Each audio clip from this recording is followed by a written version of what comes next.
Hello students, बेटा let us start with the next topic of chapter solution. तो हमारा next topic आता है कॉलीगेटिव प्रॉपर्टीज़। कॉलीगेटिव प्रॉपर्टीज़ क्या होती है बेटा? को का मतलब होता है टुगेदर एंड लिगेस का मतलब होता है टू बाइंड, बाइंड, राइट। तो कॉलीगेटिव प्रॉपर्टीज़ किसी भी सॉल्यूशन में ये डिपेंड करती हैं on the number of solutes particles. Solute particles के ऊपर नंबर के ऊपर डिपेंड करती है। मैंने आपको एक एग्जांपल पहले भी बताया था, लास्ट वीडियो में भी दोबारा बताती हूँ कि जैसे एक दुकानदार है तो वो उसको नंबर ऑफ कस्टमर से मतलब होता है। उसको ये मतलब नहीं होता कि नेचर ऑफ कस्टमर क्या है, टॉल है, थिन है, काइंड है, क्रूअल है, या क्या नेचर है उसका, उससे उसको मतलब नहीं है। उसको उसको क्या मतलब होगा? नंबर ऑफ कस्टमर से, ठीक है। उसके कितने प्रोडक्ट्स जो है वो कितने कस्टमर्स ले रहे हैं, उसको उसी में प्रॉफिट है। तो कॉलीगेटिव प्रॉपर्टीज़ सॉल्यूशन में ये उसी तरह से ये डिपेंड करती हैं upon the ratio of the number of solute particles to the number of solvent particles. ये कितने नंबर ऑफ सॉल्यूट है किसी सॉल्वेंट में, मतलब उसका रेशो। तो colligative properties of the solution are the properties of solution that depend upon the ratio of the number of solute particles to the number of solvent particles in a solution। ठीक है, तो ये number of solute particles के ऊपर depend करती हैं and they do not depend upon the nature of the solute present. Nature के ऊपर डिपेंड नहीं करता कि उसका नेचर क्या है सॉल्यूट का, किसके ऊपर डिपेंड करता है? नंबर ऑफ सॉल्यूट के। ठीक है, अब कौन कौन सी कॉलीगेटिव प्रॉपर्टीज हैं, टाइप ऑफ कॉलीगेटिव प्रॉपर्टीज हम स्टडी करेंगे।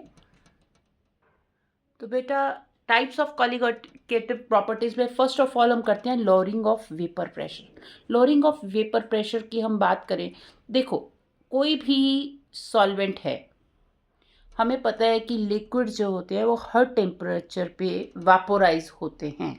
ठीक है, ये हमें पता है बात। जैसे मैंने बताया कपड़े सूखने डालो, ठीक है, गर्मी है, सर्दी है, जल्दी सूख जाए, लेट सूख जाए वो अलग बात है, लेकिन सूखेंगे, डेफिनेटली सूखेंगे, वेपोराइजेशन उसका होता रहता है। ठीक है, अब वेपोराइजेशन अगर हम बात लिक्विड की करते हैं तो इसके सारे जो सरफेस पार्टिकल्स हैं वो सॉल्वेंट के ही होंगे, सारे सॉल्वेंट के पार्टिकल्स होंगे, सारे वेपोराइज करेंगे, राइट। लेकिन अगर हमने इसमें सॉल्यूट डाल दिया, लेट इट बी, ये हमने कुछ सॉल्यूट पार्टिकल्स डाल दिए, ठीक है, सॉल्यूट पार्टिकल। अब क्या सरफेस सारा सॉल्वेंट पार्टिकल से कवर्ड है? नहीं, अब इसमें कुछ सॉल्यूट पार्टिकल्स हैं। तो अब जो प्रेशर, वेपर प्रेशर पहले बन रहा था, क्या उतना वेपर प्रेशर बनेगा? नहीं बनेगा, क्योंकि सॉल्वेंट, जब सारा सॉल्वेंट था, जब सारा सरफेस सॉल्वेंट पार्टिकल्स पे था तो उसमें वेपोराइजेशन ज़्यादा था। अब बीच में क्या क्या आ गए? सॉल्यूट पार्टिकल्स आ गए ना। अब जैसे सॉल्यूट पार्टिकल्स आए तो वेपर प्रेशर लो हो जाएगा।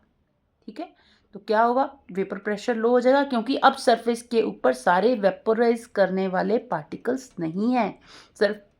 Surface is covered with some solute particles. ठीक है, तो लॉरिंग ऑफ वेपर प्रेशर क्या कहता है, इसी को हम अब स्टडी करेंगे, कैसे इसको लिखना है। तो first type of colligative property हमने स्टडी करी है, lowering of vapour pressure. Lowering of vapour pressure depends only on the concentration of solute particles. अब सॉल्यूट पार्टिकल्स की नंबर ऑफ सॉल्यूट पार्टिकल्स, यही हमने कहा था ना कि कॉलीगेटिव प्रॉपर्टीज कौन सी प्रॉपर्टीज होती है? नंबर ऑफ पार्टिकल्स के ऊपर डिपेंड करती है। तो ये कंसंट्रेशन ऑफ सॉल्यूट पार्टिकल्स के ऊपर डिपेंड कर रहा है and it is independent of their identity, their nature. उनकी नेचर के ऊपर, किस टाइप के हैं, क्या नेचर है, वो नहीं कुछ मैटर करेगी, सिर्फ नंबर ऑफ पार्टिकल्स मैटर करेंगे। ठीक है, तो this was the first property, lowering of vapour pressure. यही बात यहाँ बताइए कि जैसे हम, ये सॉल्वेंट है, इसमें सारे पार्टिकल्स जो हैं वो सॉल्वेंट के हैं, सारे ही वेपोराइज होने वाले हैं, तो वेपर प्रेशर जो है वो ज़्यादा होगा। पर जैसे इसमें सॉल्यूट पार्टिकल्स आ गए तो अब वो ये वेपर प्रेशर ज़्यादा, मैंने 4 में दिखाया, इसमें फिर 2 रह गए। वाई? क्योंकि इसमें जो सरफेस है it is also covered by some solute particles. तो वेपर प्रेशर ऑफ सॉल्वेंट जो होगा सॉल्यूशन में, उसमें इसमें सॉल्यूशन में इसका कम होगा। ये सॉल्यूशन हो गया ना, सॉल्वेंट और सॉल्यूट दोनों हो गए, ठीक है। तो सॉल्यूशन का वेपर प्रेशर यहाँ पे कम होगा क्योंकि यहाँ पर सरफेस जो है it is also covered by some solute particles. और प्योर सॉल्वेंट की बात करेंगे तो वेपर प्रेशर ज़्यादा होगा। Vapour pressure of pure solvent is more, ठीक है। तो अब relative lowering in vapour pressure करते हैं तो इसके let us start with the relative lowering of vapour pressure का थोड़ा सा डेरिवेशन है कि अब वेपर प्रेशर प्योर का ज़्यादा था। अभी मैंने बताया कि प्योर सॉल्वेंट की बात की थी तो वेपर प्रेशर ज़्यादा था तो इसका कम हो गया, ठीक है। तो चेंज ऑफ वेपर प्रेशर कैसे निकालेंगे? प्योर का ज़्यादा था, पहले प्योर का P not, change in vapour pressure, ठीक है, दैट इज़ कितना हुआ P1 naught, that means vapour pressure of pure solvent, ठीक है, minus vapour pressure of solution, ठीक है। तो रोल्स लॉ में क्या कहा गया था, ये हमने इसके बारे में पहले भी पढ़ा था कि जो vapour pressure is directly proportional to chi that is mole fraction, ठीक है, मोल फ्रैक्शन। तो हमने ये किया था कि vapour pressure is directly proportional to chi, ये किया था। तो जैसे काई डायरेक्टली प्रोपोर्शनल का साइन हटता है तो क्या लग जाता है? कांस्टेंट लग जाता है, ठीक है। तो इसमें कांस्टेंट क्या था रोल्स लॉ में? P1 naught, that means vapour pressure of pure solvent, ठीक है। तो vapour pressure of pure solvent हो गया। तो ये अब P1 की वैल्यू क्या आई? P1 नॉट काई1, ठीक है। तो अब हम ये फर्स्ट हमने किया था change of pressure of pure solvent minus vapour pressure of solution, ठीक है। अब ये Pi की वैल्यू, P1 की वैल्यू ये जो है ये हम ये पुट कर देते हैं, substituting the value of 2 in 1।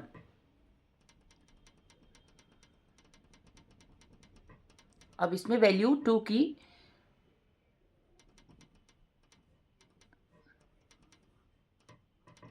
इसमें पुट कर दी हमने, ठीक है, चेंज ऑफ प्रेशर में।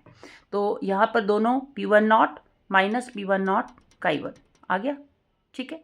इसमें ये वाली वैल्यू पुट करी हमने तो ये आ गया। अब ये कॉमन निकाल लो, इसमें मैथमेटिकल कैलकुलेशन आ जाती है, ठीक है। वैल्यू पुट करने के बाद ये हमने कॉमन वैल्यू निकाली P1 नॉट, क्या बचा अंदर? 1 माइनस काई1। तो 1 माइनस काई1 में आपने पहले भी पढ़ा था कि काई1 प्लस काई2 इज इक्वल टू 1, यही पढ़ा था। तो काई2 किसके बराबर आता है? काई2 अगर निकालना हो तो 1 माइनस काई1 आ जाएगा ना, यही होगा, ठीक है। तो यही वैल्यू अब हमने यहाँ काई1 में मतलब पुट करनी है।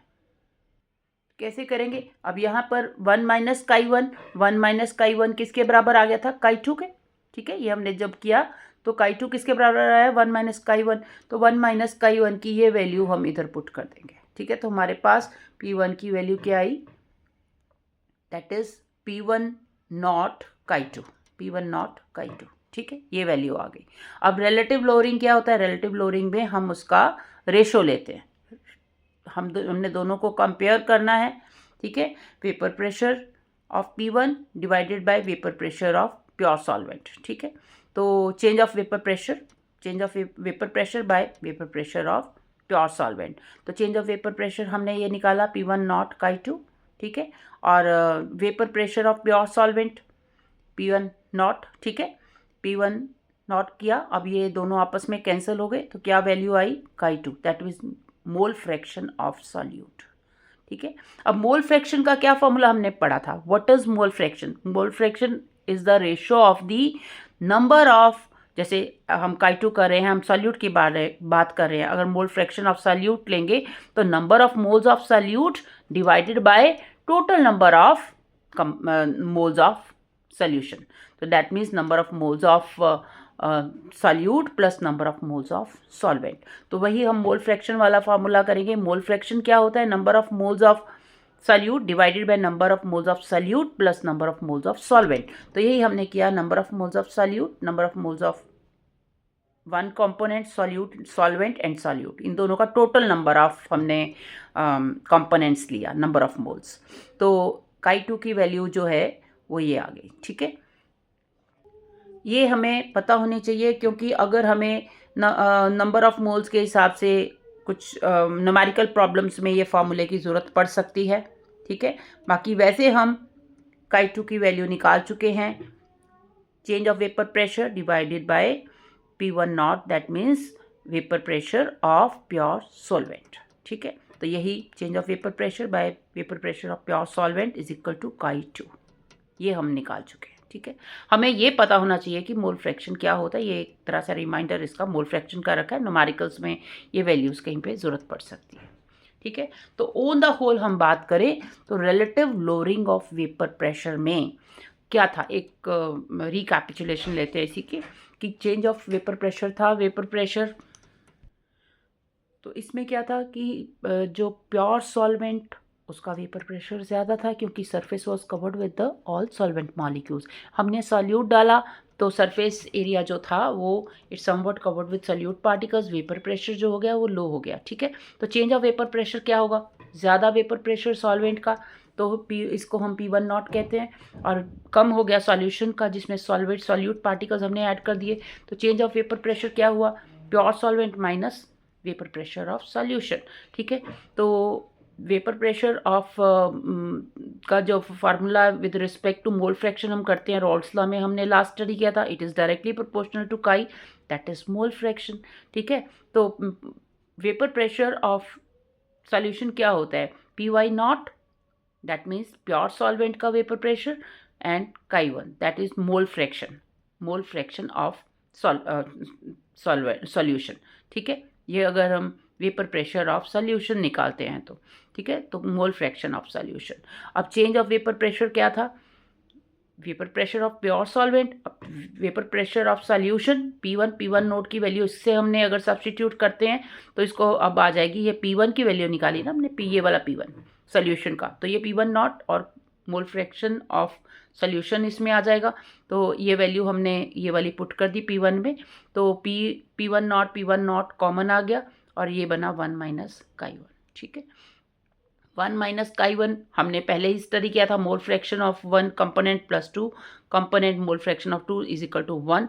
तो Chi2 किसके बराबर होता है, 1 माइनस Chi1, और 1 माइनस Chi1 की बजाय अब हम इसको P1 नॉट Chi2 लिख सकते हैं, ठीक है। ये मैथमेटिकल कैलकुलेशन है, ठीक है। तो वेपर प्रेशर रिलेटिव लॉरिंग में क्या होता है, change of vapour pressure by vapour pressure of pure solvent, ठीक है। तो इसको चेंज ऑफ वेपर प्रेशर, इसको हमने लिख दिया यहाँ, हमने चेंज ऑफ वेपर प्रेशर निकाल लिया था, क्या था, P1 नॉट Chi2, ठीक है, और vapour pressure of pure solvent P1 not, ठीक है। ये P1 नॉट आपस में कैंसिल हो गए, क्या बचा, Chi2, that is mole fraction of solute. तो जो relative lowering of vapour pressure में change of pressure by vapour pressure of pure solvent it is equal to Chi2, that means mole fraction of solute, ठीक है। तो इसको आप note down कर सकते हो, स्क्रीनशॉट कर लो, मैं शुरू से एक बार दिखा देती हूँ, और इसको आप नोट डाउन कर सकते हो कॉपी पे।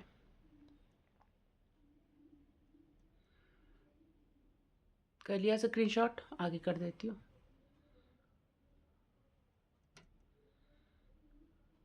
ओके,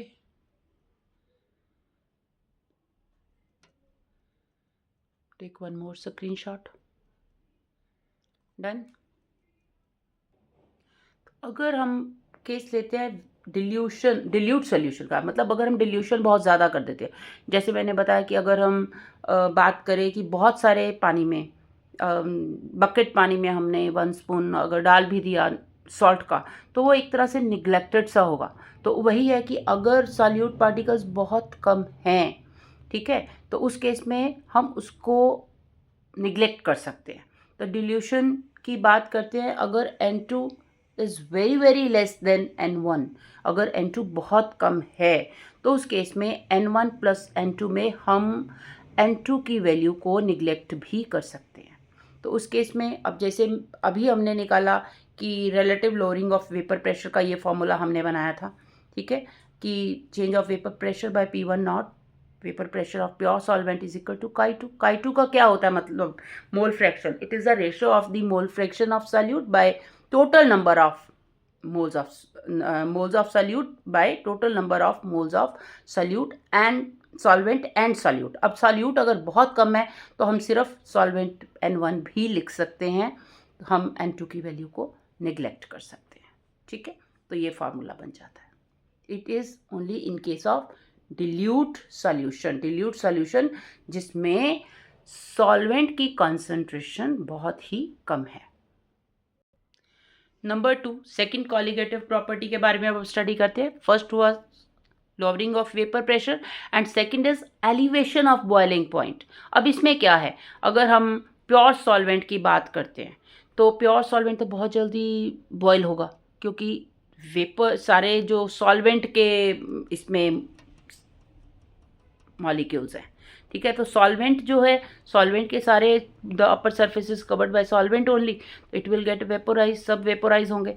ठीक है, अगर सॉल्वेंट का बॉइलिंग पॉइंट की बात करें तो वो कम होगा, लेकिन अगर हमने इसमें सॉल्यूट डाल दिया तो क्या होगा, सॉल्यूट और सॉल्वेंट हो जाएंगे, तो फिर हमें इसको बॉयल करने के लिए ज़्यादा टेम्परेचर देना पड़ेगा।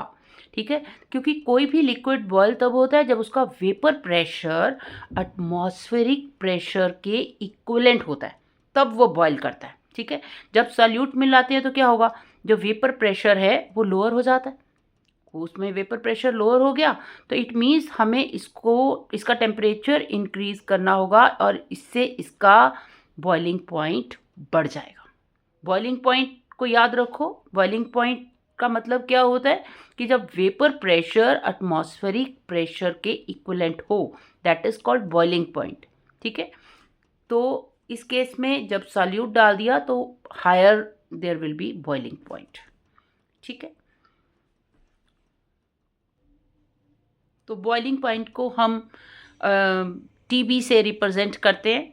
ठीक है, तो यहाँ पर चेंज इन टेम्परेचर आएगा, मतलब ये कि सॉल्वेंट का बॉइलिंग पॉइंट कम था लेकिन सॉल्यूशन का बॉइलिंग पॉइंट ज़्यादा हो गया। सॉल्यूशन के बॉइलिंग पॉइंट को हम TB लिख देते हैं और प्योर सॉल्वेंट के TB नॉट लिख देते हैं। ठीक है, तो चेंज ऑफ टेम्परेचर कैसे हम स्टडी करेंगे, लेट अस सी। तो इसमें क्या होगा, चेंज ऑफ टेम्परेचर क्या होगा, TB, that means boiling point of solution minus boiling point of pure solvent, ये नॉट का मतलब प्योर सॉल्वेंट। ठीक है, तो change of temperature boiling point का जो चेंज ऑफ हुआ है तो ये it is equal to small m, that means molar concentration, molality का मतलब क्या होता है, मोलैलिटी को हमने स्टडी किया था, number of moles of solute divided by mass of solvent in kg। ठीक है, it was a ratio of the number of moles of solute by mass of the solvent in kg। तो इसलिए ये directly proportional to m, that means molality. ठीक है, molar concentration of solution. तो जैसे directly proportional का sign हटता है तो हम लगाते हैं constant, here is KB is the constant. ठीक है, केबी बॉइलिंग पॉइंट एलिवेशन कांस्टेंट इसको बोलते हैं, या मोलर कांस्टेंट भी कहा जाता है। ठीक है, तो यू ऑलरेडी नो मोलैलिटी क्या होता है, आप पहले स्टार्टिंग में कर चुके हो, number of moles of solute mass of solvent in kg। ठीक है, तो मोल्स ऑफ सॉल्यूट इसमें आएगा W2 बाय M2। ये कैसे आया, देखो हम नंबर ऑफ मोल्स कैसे निकालते हैं, नंबर ऑफ मोल्स कैसे निकालते हैं, गिवन मास, ठीक है, बाय मोलर मास, ये निकालते हैं ना, given mass by molar mass. तो ये सॉल्यूट का निकालते हैं तो W2 M2 का, तो ये नंबर ऑफ मोल्स, हम मोलैलिटी कैसे निकाल रहे हैं, नंबर ऑफ मोल्स कैसे फाइंड आउट करते हैं, W2 by M2, given mass by molar mass. ठीक है, यू हैव ऑलरेडी डन, तो आप ये ऑलरेडी कर चुके हो, W2 बाय M2। ठीक है, ये हमने नंबर ऑफ मोल्स निकाले हैं, तो bye mass of the solvent in kg, mass of solvent अगर वो ग्राम में दिया तो हम उसे kg में कन्वर्ट करना है, डिवाइडेड बाय 1000 करना है अगर ग्राम्स में दिया है तो। ठीक है, तो अब ये वैल्यूज़ हमने इसमें पुट करी, तो पुट करके चेंज ऑफ टेम्परेचर क्या निकाला था, kbm था ना, यहाँ पे ये देखो, ये चेंज ऑफ टेम्परेचर kbm था, तो यहाँ पर ये kb की वैल्यू और m की वैल्यू डालनी है। तो हमने चेंज ऑफ बॉइलिंग पॉइंट कैसे करना है, Kb, देन m की वैल्यू ये हमने पुट करी है, ये जो वैल्यू निकाली है तो ये W2 इंटू ये 1000 ऊपर हो जाएगा, ठीक है, बाय M2, ठीक है, एंड W1, ये W1, ठीक है। तो ये हमारा फार्मूला बन गया चेंज इन बॉइलिंग पॉइंट का। Okay, is it clear? Let us come to the next. तो बेटा नेक्स्ट कॉलिगेटिव प्रॉपर्टी आती है depression in freezing point. Depression in freezing point में सबसे पहले फ्रीजिंग पॉइंट होता क्या है? फ्रीजिंग पॉइंट होता है कि जब temperature at which the vapour pressure of the substance in its liquid phase, जो वेपर प्रेशर लिक्विड फेज में होता है किसी टेम्परेचर पे, वो इक्वल टू हो जाए vapour pressure in the solid phase. जब vapour pressure in the liquid phase is equal to the vapour pressure in the solid phase, जैसे वाटर टू आइस चेंज होता है तो वेपर प्रेशर ऑफ लिक्विड, मतलब vapour pressure of liquid is equal to vapour pressure of solid, that means ice. मतलब water का vapour pressure और ice का vapour pressure जब सेम हो जाता है तो हम उसको बोलते हैं फ्रीजिंग पॉइंट, ठीक है। और एक्चुअली क्या होता है कि जब सॉल्वेंट की बात करते हैं, सॉल्वेंट में जैसे सॉल्यूट ऐड कर देते हैं तो क्या होता है, वेपर प्रेशर डिक्रीज करता है, वेपर प्रेशर डिक्रीज करता है, वी हैव ऑलरेडी स्टडीड, ठीक है। तो उसी तरीके से कि नॉन वोलेटाइल सॉल्यूट अगर हम सॉल्वेंट में डालते हैं, पहले तो सॉल्वेंट, प्योर सॉल्वेंट की बात करें तो वेपर प्रेशर ज़्यादा होगा, अगर हमने इसमें नॉन वोलेटाइल सॉल्यूट डाल दिया तो वेपर प्रेशर क्या हो गया, कम हो गया, ठीक है, vapour pressure decreases, right? When a non-volatile solute is added to the solvent, its vapor pressure decreases, and now it would become equal to that of solid solvent at lower temperature. अब उसको और lower temperature करना पड़ेगा तब वो उसके vapor pressure के equivalent होगा। Thus freezing point of the solvent decreases. इस कारण क्या होगा, freezing point solvent का जो है और decrease करता है, ठीक है। This is depression in freezing point, मतलब वही है, कभी किसी चीज़ को वाटर को आइस में चेंज करना है तो हमें टेम्परेचर क्या करना पड़ता है, लोअर करना पड़ता है, ठीक है, तो उसको फ्रीज करने के लिए, क्योंकि फ्रीजिंग तब होगी जब vapour pressure of solid phase and वो vapour pressure of liquid phase same हो जाएगा, ठीक है ना। तो उसमें क्या होगा, अब वेपर प्रेशर जो था उसका सॉल्वेंट का अब वो इससे और डिक्रीज हो गया, ठीक है, तो हमें लोअर टेम्परेचर पे रखना पड़ेगा उसे, ठीक है, टू फ्रीज द सॉल्यूशन। तो इसमें अब change of temperature we know कि सॉल्वेंट का जो pure solvent TF not minus TF, that is solvent plus solute, ठीक है।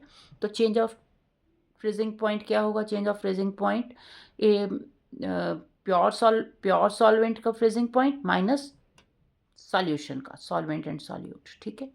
तो डेल्टा FT किसके बराबर आया, that is directly proportional to molality. Molality क्या होता है, मोलैलिटी क्या होता है, that is number of moles of solute by mass of the solvent, right, mass of the solvent के साथ इसका होता है। तो जैसे डायरेक्टली प्रोपोर्शनल का साइन हम हटाते हैं तो यहाँ पर कांस्टेंट आ जाता है, तो KF is freezing point depression constant, ठीक है, और इसको मोलर डिप्रेशन कांस्टेंट भी कहते हैं। यूनिट ऑफ KF क्या है, kg per mole, K is for kelvin, kg per mole, ठीक है। तो मोलैलिटी का वही formula, number of moles of solute by mass of solvent in kg। Moles of solute हम कैसे निकालते हैं, that you know, given mass of the solute by molar mass, तो हमें number of moles of solute मिल जाते हैं, divided by mass of solvent, W1 by 1000 का मतलब इन kg, अगर ग्राम्स में है तो उसे kg में कन्वर्ट कीजिए। अब यही वाला फार्मूला जो है delta TF is was directly proportional to M था ना, तो डायरेक्टली प्रोपोर्शनल को हमने किससे किया था चेंज, KF से। अभी हमने ये स्टडी किया था, ये देखिए, ये भी स्टडी किया था, it is directly proportional to molality का जैसे डायरेक्टली प्रोपोर्शनल का साइन हटाया तो KF आ गया। अब यही वाला फार्मूला अब हम कैरी फॉरवर्ड करेंगे,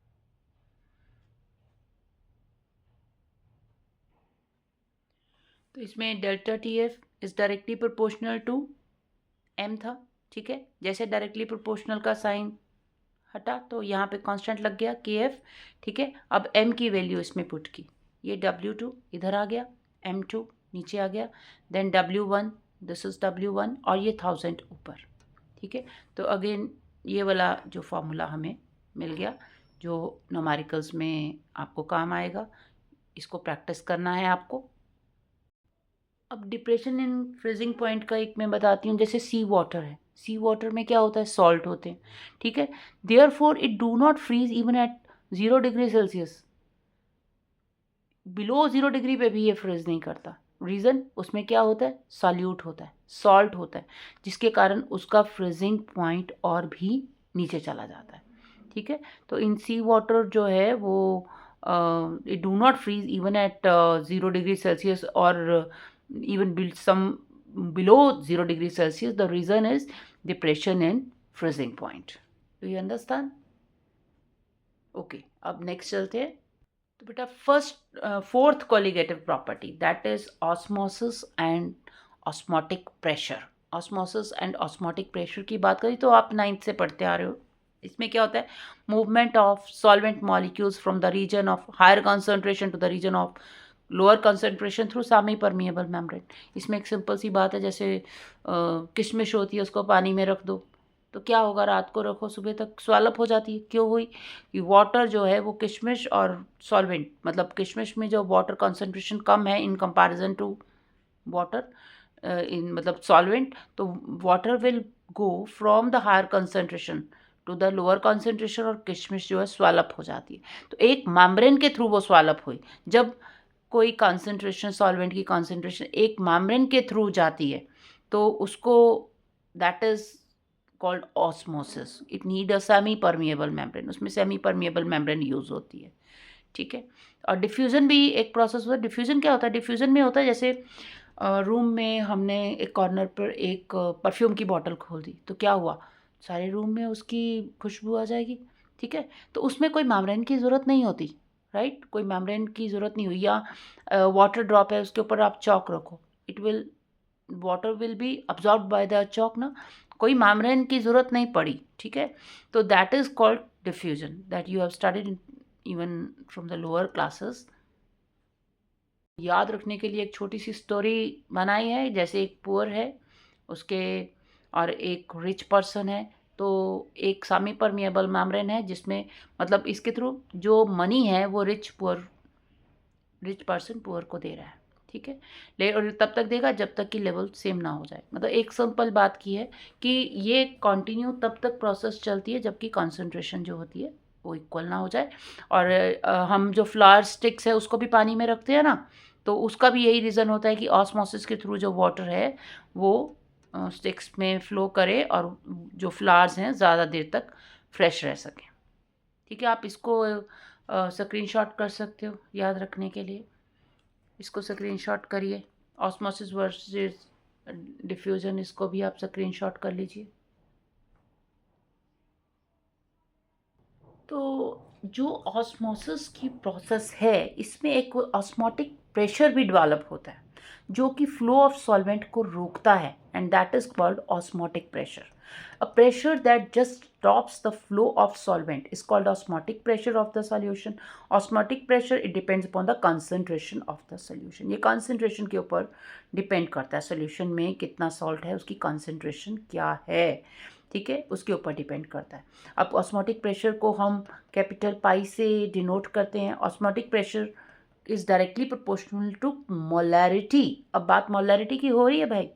मोलैरिटी क्या होता है, मोलैरिटी का क्या बताया था, that means number of moles per unit volume of solution. Starting में हमने किया था ये मोलैरिटी, ये number of moles per unit volume of solution, ठीक है। तो osmotic pressure is directly proportional to molarity. Molarity को सी से हम रिप्रेजेंट कर रहे हैं, ठीक है। जैसे डायरेक्टली प्रोपोर्शनल का साइन हटता है तो क्या लग जाता है, कांस्टेंट लग जाता है, आर टी कांस्टेंट है। R is a gas constant, T is a temperature, ठीक है। और मोलैरिटी का फॉर्मूला अब इस पे लगा दीजिए। सी की वैल्यू क्या होती है, number of moles per unit volume of solution, तो number of moles of solute by volume of solution RT, ठीक है। तो अब इसको ये V की वैल्यू इधर शिफ्ट हो गई, पाई V आ गया, क्या बना N2RT, ठीक है।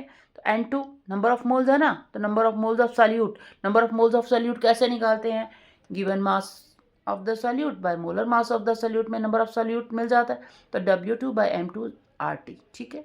तो M2 किसके बराबर हुआ, अब ये M2 की वैल्यू इसमें से निकाल सकते हैं, ठीक है। तो M2 अगर ये बनता है तो M2 = W2RT/MV, ठीक है। अब यही वाले इक्वेशन को बनाया है, एक बार इधर फिर बता देती हूँ कि जैसे हमने इस इक्वेशन में, एक मिनट पेन से करती हूँ,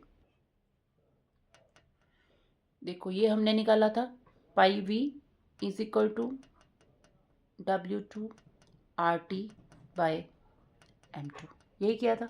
अब M2 निकालने के लिए हम M इधर करेंगे और ये हो जाएगा, ये न्यूमरेटर बनेगा तो ये डिनोमिनेटर, तो M2 किसके बराबर हो गया, W2RT/पाई V, ठीक है। तो इस तरीके से हमें M2 की वैल्यू मिल जाती है।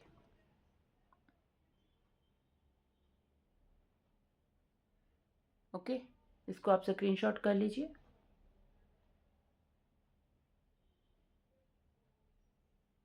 This is the molar mass of the solute, molar mass of solute हमने फाइंड आउट कर लिया इस फार्मूले से। Osmotic pressure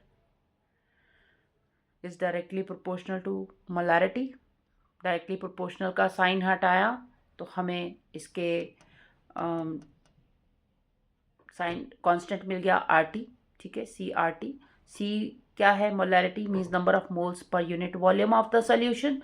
number of moles का क्या फार्मूला होता है, that is W2/M2 given mass by molar mass. तो मोलर मास हम इस तरीके से निकाल सकते हैं, ऑस्मोटिक प्रेशर पता है, वॉल्यूम पता है, तो हम मोलर मास निकाल सकते हैं। इसमें ऑस्मोटिक प्रेशर पता है, गिवन मास पता है सॉल्यूट का, RT की वैल्यू पता है, ये कांस्टेंट्स हैं, तो हम मोलर मास ऑफ सॉल्यूट निकाल सकते हैं बाय पुटिंग दिस फॉर्मूला, ठीक है बेटा। Let us come to the next.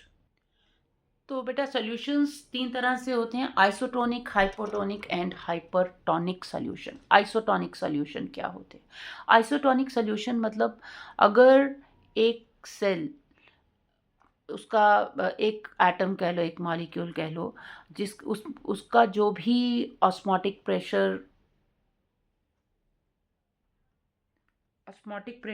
Of solution के ही बराबर हो, तो ना तो वाटर सॉल्यूट टू सॉल्वेंट में जाएगा, एटम में जाएगा, या जैसे मैंने बताया कि अगर कोई सॉल्यूशन, मानो हम किशमिश की बात करते हैं, किशमिश में जो वाटर ऑस्मोटिक प्रेशर मेकआउट कर रहा है, अगर उसी ऑस्मोटिक प्रेशर का कोई सॉल्यूशन लें और उसमें किशमिश रखते, तो ना तो वो स्वैल्प करेगी, ना वो सिकुड़ेगी, कॉन्ट्रैक्ट भी नहीं करेगी वो, ठीक है। तो साइज सेम रहेगा क्योंकि दोनों का ऑस्मोटिक प्रेशर सेम है। उसी तरीके से जब दो सॉल्यूशंस जिनका ऑस्मोटिक प्रेशर सेम है, तो उसमें ना तो सॉल्वेंट इधर से उधर जाएगा, ना सॉल्यूट टू सॉल्वेंट, ना सॉल्वेंट टू सॉल्यूट, मतलब वो दोनों सॉल्यूशंस जो होंगे जिनका ऑस्मोटिक प्रेशर सेम होगा एट द गिवन टेम्परेचर, उसमें कोई ऑस्मोसिस नहीं होने वाला, ना तो सेमी परमिएबल मेम्ब्रेन के थ्रू फॉरवर्ड फ्लो होगा, ना बैकवर्ड होगा, जो पार्टिकल्स हैं वो सेम साइज के रहेंगे in case of isotonic solution. अब जैसे ब्लड सेल की बात करते हैं, ठीक है, अगर डिहाइड्रेशन की कंडीशन होती है तो उसमें पानी, मतलब वाटर दिया जाता है, सैलाइन वाटर दिया जाता है, ठीक है। तो osmotic pressure of blood cell जो होता है ना, वो 0.9% होता है, तो इक्वलेंट टू 0.9% होता है NaCl सॉल्यूशन के, ठीक है। इसको कहते हैं नॉर्मल सैलाइन सॉल्यूशन, ठीक है। अगर हम इस सेल को मोर देन 0.9 में कर दें, मतलब वाटर का कंसेप्ट, मतलब ये तो osmotic pressure of blood cell is equal to osmotic pressure of saline water है, ठीक है। तो जितनी कमी है वो उसको पूरी हो जाएगी ब्लड सेल्स को। लेकिन अगर हमने इससे ज़्यादा कंसंट्रेशन कर दी तो वाटर क्या होगा, ब्लड सेल से जो वाटर है वो इस सॉल्यूशन में आने लग जाएगा, तो ब्लड सेल्स सिकुड़ जाएंगे, कॉन्ट्रैक्ट कर जाएंगे, ठीक है, साइज उनका छोटा हो जाएगा, ठीक है। तो इस सोल्यूशन को बोल देंगे हाइपरटोनिक सोल्यूशन, क्योंकि हमने कंसंट्रेशन ऑफ NaCl ज़्यादा कर दिया ना, तो water will flow from higher concentration to lower concentration, blood cell से अब वो वाटर फ्लो जो है वो सोल्यूशन में हो जाएगा, तो they will become small in size. तो अगर हम मानो 9% से यहाँ तो बात करी ज़्यादा कर दी, अगर हम कम कर दें तो क्या होगा, तो जो normal size of blood cell होगा इट विल स्वेल अप, बड़ा हो जाएगा। क्यों? क्योंकि water will flow from normal to the water will flow to the blood cell की तरफ हो जाएगा ना, ज़्यादा वाटर फ्लो कर जाएगा, तो नॉर्मल साइज से वो ज़्यादा बड़ा साइज अटेन कर लेंगे ब्लड सेल्स। तो जो इस सोल्यूशन को बोलते हैं हाइपोटोनिक सोल्यूशन, ठीक है। तो आइसोटोनिक सेम ऑस्मोटिक कंसंट्रेशन रखी जाती है, तभी उसमें 0.9% ऑफ NaCl रखते हैं सलाइन वाटर में, ताकि ब्लड सेल्स का साइज चेंज ना हो। अगर उससे ज़्यादा हमने कंसंट्रेशन कर दी तो ब्लड सेल का साइज छोटा हो जाएगा, क्योंकि water will flow from the blood cell to the solution. और अगर हम इन केस हम उसकी कंसंट्रेशन कम करते हैं तो क्या होगा, तो वाटर जो है वो फ्लो करने लग जाएगा, ज़्यादा नॉर्मल कंडीशन से ज़्यादा वाटर फ्लो करेगा और ब्लड सेल का साइज इंक्रीज कर जाएगा, तो इसको हाइपोटोनिक बोलेंगे, ठीक है। अब इसके कुछ एग्जांपल्स हैं, जैसे रॉ मैंगो टू पिकल। अब रॉ मैंगो से जब पिकल बनता है तो क्या होता है, वो उससे वाटर जो है आउट होता है, ठीक है। जो लोग ज़्यादा नमक खाते हैं उनकी भी मतलब पफनेस, फेस पे स्वेलिंग फील होती है, इसको एडिमा बोलते हैं। This is also due to this process, ठीक है।